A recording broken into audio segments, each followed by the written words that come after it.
Oke, bismillahirrahmanirrahim. Assalamualaikum warahmatullahi wabarakatuh. Selamat sore teman-teman. Hari ini saya akan langsung untuk memberikan pemaparan terkait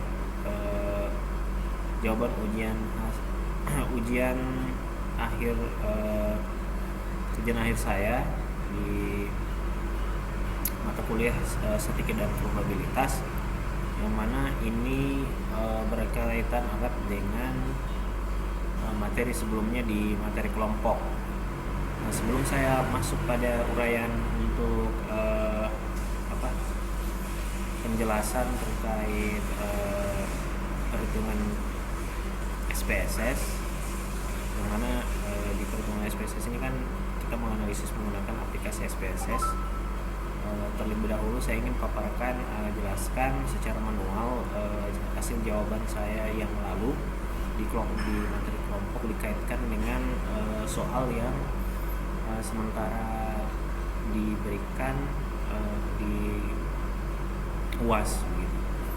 Jadi mungkin itu akan saya coba hubungkan.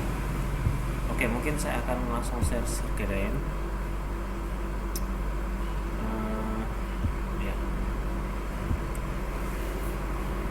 Oke, di sini tertera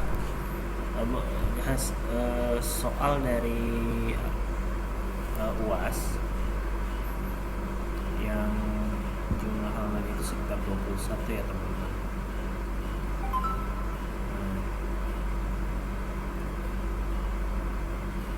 Nah, ini kan nantinya kita akan hitung di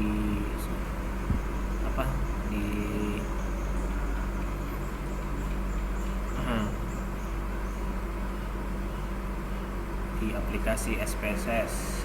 Nah, yang menarik di sini sebenarnya ini memiliki kemiripan dengan soal yang waktu di materi kelompok. Nah, untuk materi kelompok saya jawabannya itu adalah seperti ini. Nah, ini di tugas kelompok semester itu saya diminta untuk mengerjakan F9, distribusi F kelompok 9, di mana sebuah perusahaan mengembangkan perangkat lunak menemukan bahwa 80% modul aplikasi berhasil melewati pengujian tanpa kesalahan. Jika dipilih secara acak sebanyak 10 modul, berapakah peluang bahwa paling sedikit 8 modul berhasil melewati pengujian? Nah, di materi pengerjaan kelompok ini kan saya mengerjakannya dengan secara manual ya. Jadi saya menguji perhitungan peluang binomial X lebih besar dari 8, kemudian saya uji, ternyata menghasilkan 0,2 dengan menggunakan rumus distribusi binomial. Saya memperoleh kalkulasi 0,3 dan 0,2 berdasarkan hasil.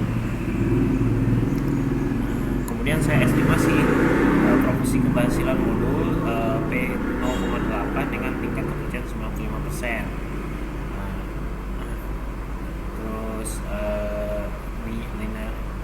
Nilai alfanya itu sama dengan 0,05, artinya ini sedikit signifikan.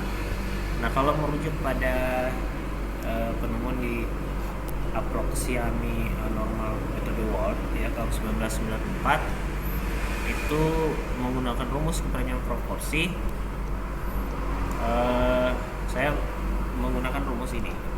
Jadi SE sama dengan akar 0,8 dikali 0,2 per 10, kemudian mendapatkan 0,16 per 10 dikalkulasi, akhirnya mendapatkan nilai akar 0,016 yang dikonversi menjadi 0,12665. Kemudian kita menghitung tingkat margin errornya, yang mana yang saya kalikan itu adalah 0,1265 itu saya kalikan dengan margin of errornya itu 1,69 ya, 96 ya. Ini 109,96 ini adalah korelasi umum.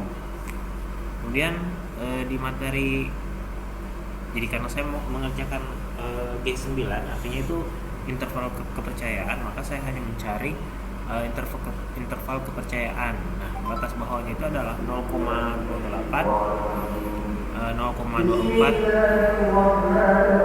kemudian Nah ini saya juga menghasilkan sampai 1,0479 ya, dibatasi 1,09. Nah internal pekerjaan itu proxy ya sebenarnya sini itu 55,21% dari 100% atau sekitar 95%. Artinya bahwa peluang dari sampel acak 10 modul terdapat probabilitas sebanyak 67,78% minimal modul ya, artinya lolos pengujian. Kemudian interval kepercayaannya itu sekitar 90%, artinya bisa diujikan. Kemudian rantai yang cukup lebar yaitu 55,21% disebabkan oleh ukuran sampel yang sehingga tidak memiliki margin error menjadi sangat tinggi. Nah ini nantinya adalah model-model perhitungan manual yang saya hitungkan di materi kelompok. Adapun untuk soal untuk soal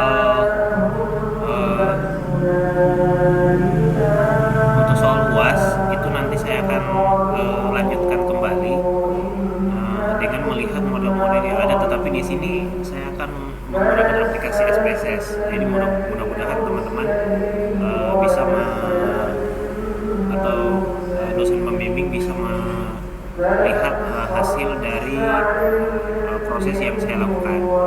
Oke, saya akan nanti insya Allah memodelkan bagaimana hasil dari ujian UAS. Mungkin itu saja hasil pemaparan saya. Terima kasih untuk pemaparan manualnya. Jadi saya akan lanjut nanti untuk pemaparan yang menggunakan aplikasi SPSS. Terima kasih bos. Wassalamualaikum warahmatullahi wabarakatuh.